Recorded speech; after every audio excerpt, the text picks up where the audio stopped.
حدث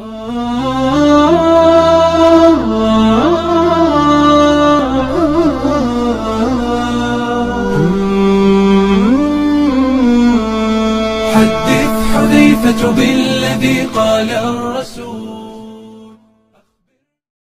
آج کل بھی ہمارے علاقوں میں، پوری دنیا میں کہیں کوئی وبا پھیلتا ہے، کبھی ڈینگو وائرس پھیلتا ہے، اور آج کل چین میں ایک بیماری پھیل چکی ہے، کورونا وائرس. ایسی بیماری ہے کہ سانس پر لگ جاتی ہے، اس کی وجہ سے منٹ میں لوگ مر جاتے ہیں. اس وقت کیا کرنا چاہیے؟ آج کل لوگ اس ٹینشن میں مبتلا ہے کہ کہیں یہ بیماری ہم پر نہ لگے.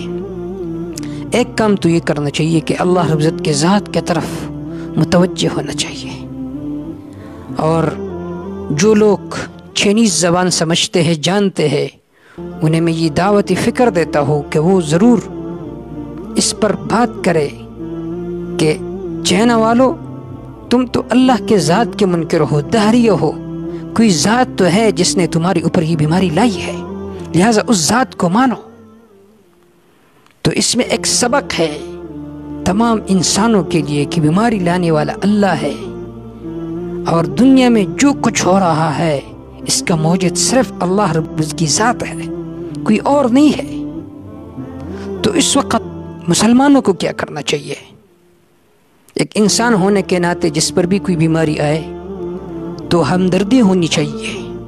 تو اس وقت اللہ رب العزت کے ذات کی طرف متوجہ ہونا چاہیے، اور یہ دعا پڑھنا چاہیے: وَإِن يَمْسَسْكَ اللَّهُ بِضُرٍّ فَلَا كَاشِفَ لَهُ إِلَّا هُوَ وَإِن يَمْسَسْكَ بِخَيْرٍ فَهُوَ عَلَى كُلِّ شَيْءٍ قَدِيرٌ. اگر اللہ مصیبت لائے تو اس کو ہٹانے والا صرف اللہ ہے. وَإِن يَمْسَسْكَ بِخَيْرٍ، اگر اللہ آپ کے طرف کوئی خیر کا ارادہ کرے، خیر پہنچائے، تو اس خیر کو لٹانے والا کوئی نہیں ہے، کیونکہ وہ علی کل شیء قدیر. اللہ رب العزت کی ذات ہر چیز پر پوری قدرت والا ہے.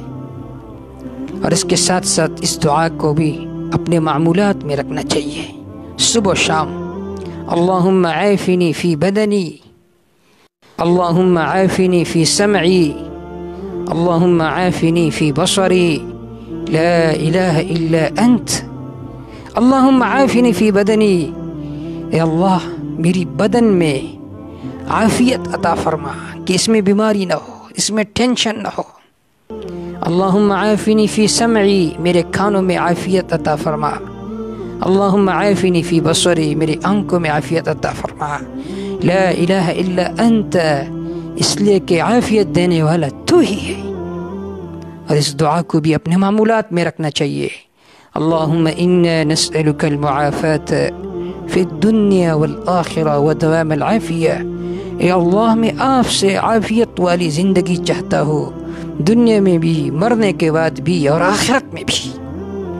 تو ان ادعیہ کو بھی ہم اپنے معمول میں رکھیں تو انشاءاللہ اللہ ہر شر سے ہمیں محفوظ فرمائیں گے. اور جب بھی صبح ہو، رات کو ہم سوئے، صبح اٹھے تو اس دعا کو بھی پڑھنا چاہیے: بسم اللہ الذی لا یضر مع اسمہ شیء فی الارض ولا فی السماء وهو السمیع العلیم. اعوذ بکلمات اللہ التامۃ من شر ما خلق. اگر ہم ظاہری طور پر بیماری سے بچاؤ کے تدابیر تو اپنا لے، لیکن معنوی تدابیر اس کو نہ اپنائے، مسنون اعمال کو نہ اپنائے، تو بیماری لانے والا تو اللہ ہے. لہٰذا اس ذات کی طرف متوجہ ہونا چاہیے. اللہ تعالیٰ امت مسلمہ کو اس طرح کے آفات سے محفوظ فرمائے اور ہمیں آخرت کی تیاری کی توفیق عطا فرمائے.